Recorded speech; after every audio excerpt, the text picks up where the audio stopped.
My name is Karim. Karim? Karim, yes, Karim Muammar. Okay, and you worked on some of the design for the game. Yes, I work as the editor-in-chief at White Wolf Entertainment. Oh, excellent. Yes, I do the continuity supervising across different products, making sure that they they utilize our brands, the brands are properly represented, and that we also help people to tie different products together to create a coherent story that sort of transcends any individual game, book, or movie.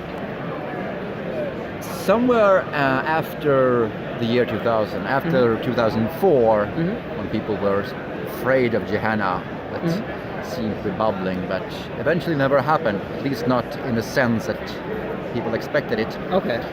Intelligence agencies around the world, in their hunt for international criminals and terrorist organizations, the war on terror as they call it, and using big data and modern technology, they started to find anomalies.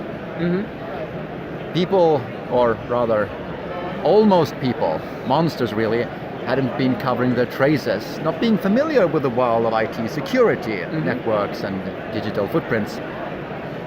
And slowly and surely, pieces were put together to an extent that cells within different intelligence agencies started to turn suspicion into reality. And vampires started disappearing, first mysteriously and then in a more organized fashion.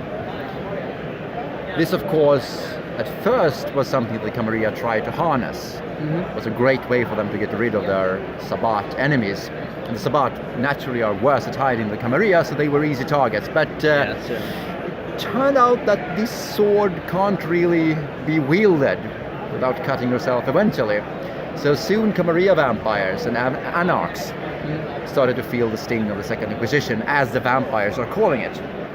Now the biggest victory, one of the biggest victories for the Second Inquisition was when they found what they thought was the headquarters of all vampires, which was the Tremere Chantry in Vienna. Now, we know that wasn't the headquarters of all vampires, that was the headquarters of a single vampire clan, but it was certainly enough. And it a joint operation between the agents of the US as well as the Vatican Secret Service, aided by veterans from the Society of Leopold. They've managed to breach the defenses and annihilate the head of the pyramid, the Chantry in Vienna, fracturing Clan Tremere and incidentally making them into a much more interesting player choice. Because as a Tremere, you're no longer required to be bound to the pyramid. You can belong to any number of factions within Tremere, some of which are working against the reforming of the pyramid, and some of which desperately want to see it put back together again. Yes. At the same time, the Sabbat have been driven out of most of their holdings in the West, or, as they would like to call it, they have voluntarily left to fight the true war in the East, their Gehenna crusade. At the same time, mysterious beckoning in the blood has started calling elders of low generations east, the same places that Sabbat are now waging a shadow war under the cover of mortal conflict. So the Camarilla is experiencing gaps in its power structure that needs to be filled, which is often the job of enterprising coteries of vampires created for that specific purpose.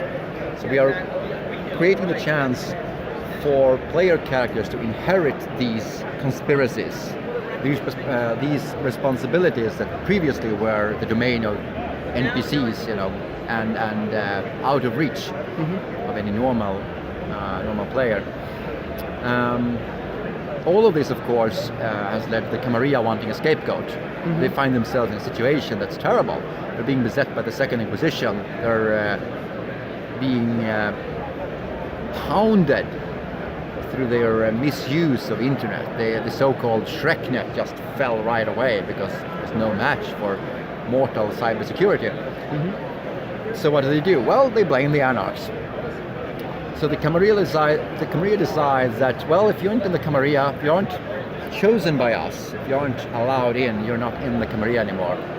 They withhold the protection, they withdraw the protection of all vampires and become this exclusive organization of vampires who have proven their worth. kicking the Anarchs out, and in a tumultuous event that actually ends with one of the most famous Camarilla leaders being forcefully decapitated by one of the Archons, who finally say he's had enough and leads a lot of his clan out of the Camarilla. And we've tried, when we created this story, we've done so with the idea of player agency in mind. Yes. All of these things happen to create an environment where the players can have more agency, where they can be part of the setting rather than oppressed by it, which unfortunately was often the case when you played in a Camarilla game, in tabletop games, and you started as neonets and all you've got to do was run errands for ancillae and elders, and you never had the chance to do what we call the Scarface journey. Yeah, I think that's fantastic. I also, a lot of my problems with doing adventure entertainment, everyone wants a great career, everyone's doing this stuff. I think it's a lot more balanced. I think there's a lot of things. Oh yeah, we thought about that. I mean, we wanted also not only to work on the setting, but to create a rule system that is actually, kind of fair and balanced. Yeah. I mean, it might not be competitively balanced, but it's been play tested, and we want for players to feel that all choices available are valid. There's no single path that's optimal. Because you had very simplistic artwork throughout your books that was like black and white for Vampire. It was like a black and white drawings instead of like oil paintings or something like that. But we would have ranked you high in aesthetics, or as we call it, presentation, because it goes with your dark setting. But now you're taking a different sort of turn with a lot of photos. What's behind the new aesthetics? The reason for these aesthetics is actually us looking back. When the first edition of Vampire was released, it looked like nothing you'd seen in the role-playing world. Yeah. It looked like an album cover. And the pictures inside, I mean, they were photorealistic, full-page drawings, weird people, most of them without any fangs at all. Just strange people you might find on the West Coast or in different counterculture subgroups. Yeah. And the game was also filled with quotes from music and literature, poetry. And to me, that made the game feel so real. Yeah. It was a game about vampires, but it felt more real than any other game I played. And that to me was what made it come alive, and what made the vampires come alive and feel so real. And what we wanted to do here was to create a game that sort of conveyed the same kind of emotion today, 2018.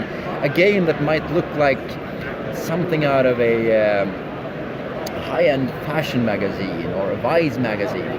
These kinds of things that made it feel more real, and that sort of straddled the line between a game and a modern publication, maybe even the way the vampires would present themselves if they would ever, try to advertise.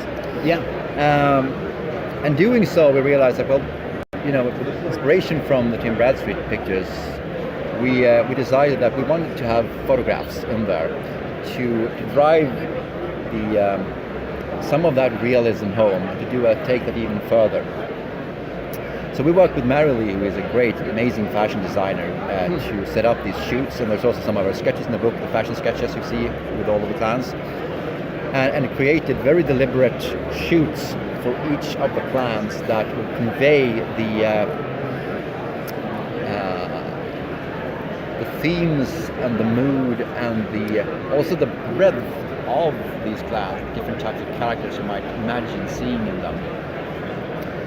And this was harrowing, because you get the photos back and you get a full spread of photos and like, oh my god, is that what we ordered, man? Maybe this is not good, are we doing the right thing?